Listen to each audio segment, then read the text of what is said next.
friends, welcome to Sharekhan Pre-Market View. Global update, Wall Street was mixed on Monday with Nasdaq hitting newer highs, whereas Dow was down by about 27 points.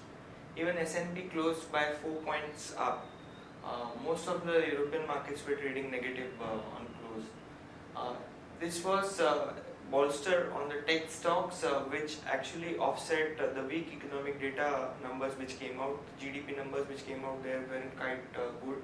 However, investors have braced for another heavy week of quarterly corporate results in an earnings season that has exceeded expectation. Key data to watch out for, nothing in US, but in Eurozone we have manufacturing as well as PMI data which will come in later too.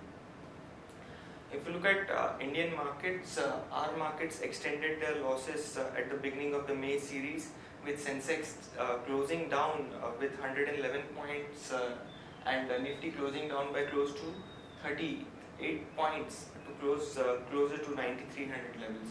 If you look at most of the Asian stocks, they are also coming back from an extended holiday and are trading on a positive note. SGX Nifty is down by 6 points. This is from Monday's close. Overall, the market is up by about 10 to 15 points. So flattish kind of an opening at 9351 level. If you look at most of the ADRs, they have traded quite flat. If we look at the flows, FIs were net seller of 1150 crores in the cash market, whereas DIAs or mutual fund poured in about 1684 crores in the cash market. Trading ideas for the day, the first one being Thermax.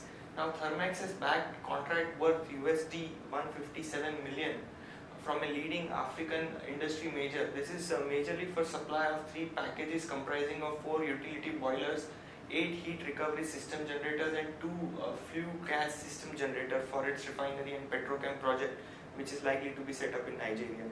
This is positive news and could have a positive rub-off effect on the stock price today.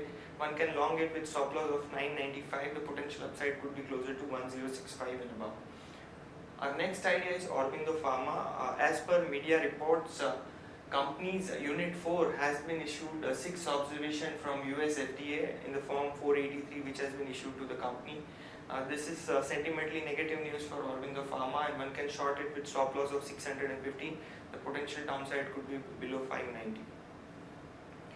Moving on to important news update, UP government has asked sugar mill to pay 15% interest on the sugarcane arrears for 2016-17. This is negative for most of the sugar companies like Balrampur Chini, Dhampur Sugar and KM Sugars. HDFC Limited plans to issue close to 5,000 crore of masala bonds. Tata Docomo dispute, Delhi High Court has approved 1.18 billion settlement of the ongoing case and dispute between Tata and Docomo. SEBI has proposed to allow hedge funds in commodity derivative segment. Oil India has notified 2 gas discoveries in Assam. Government is under pressure to push GST rollout to September 1. Core industry data came in. The core industry data showed a growth of about 5% in March. This is the fastest growth recorded in the last 3 months. BS3 ban, 2-wheeler industry has taken a hit of close to 600 crores.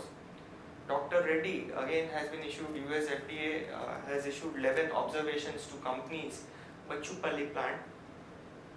Infosys is likely to open 4 new tech and innovation hubs in the US. The company is likely to hire close to 10,000 workers in US over the next 2 years. Reliance Industries has moved SAT against SEBI ban and as well as penalty which has been imposed on the company.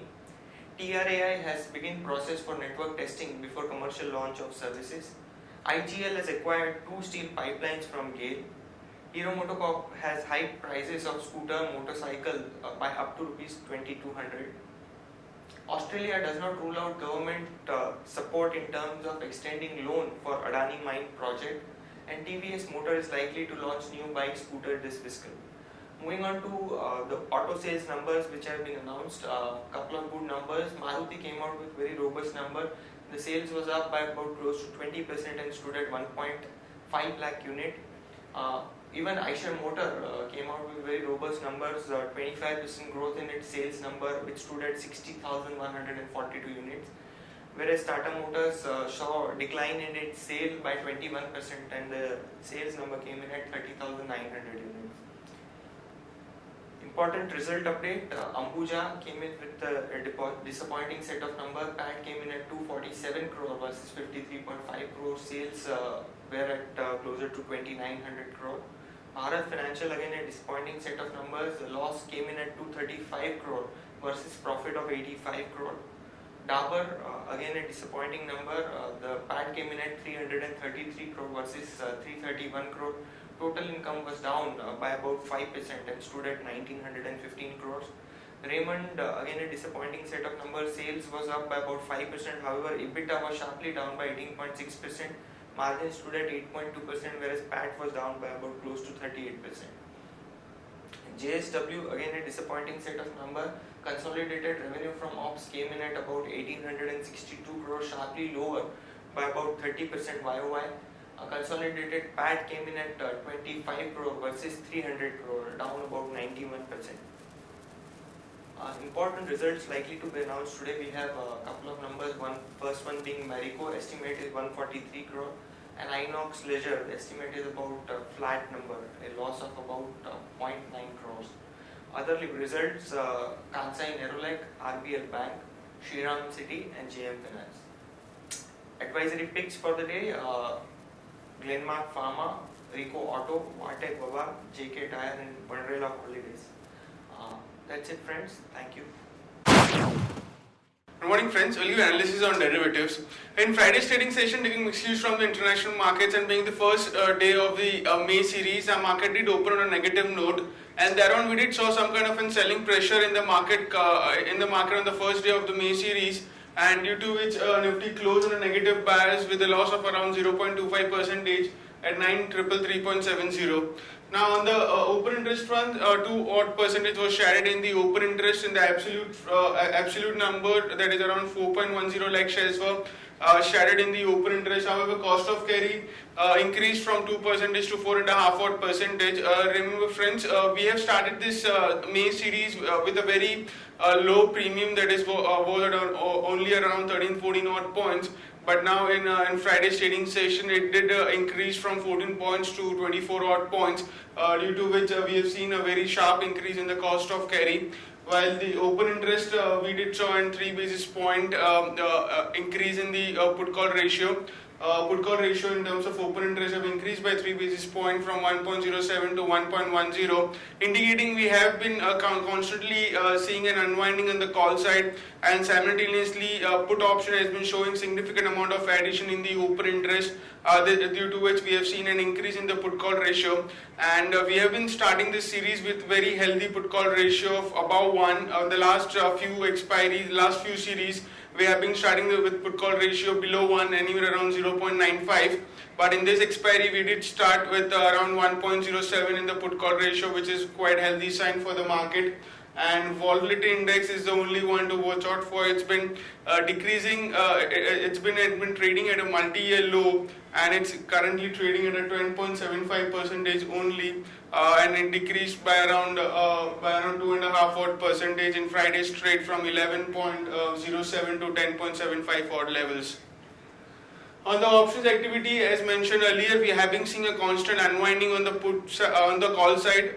9,500, which is the highest call base, have started seeing an unwinding. However, it's very less, very minor, of around 0.04%.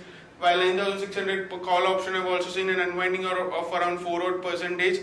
On the other hand, 9,400 call option have seen a minor addition in the open interest of around 9% in Friday's trade. While on the put side, we have seen significant amount of addition in the open interest, right from 9,100 to 9,300. All the strike price have seen a good amount of addition in the open interest, anywhere around 17 to 22 odd percentage respectively.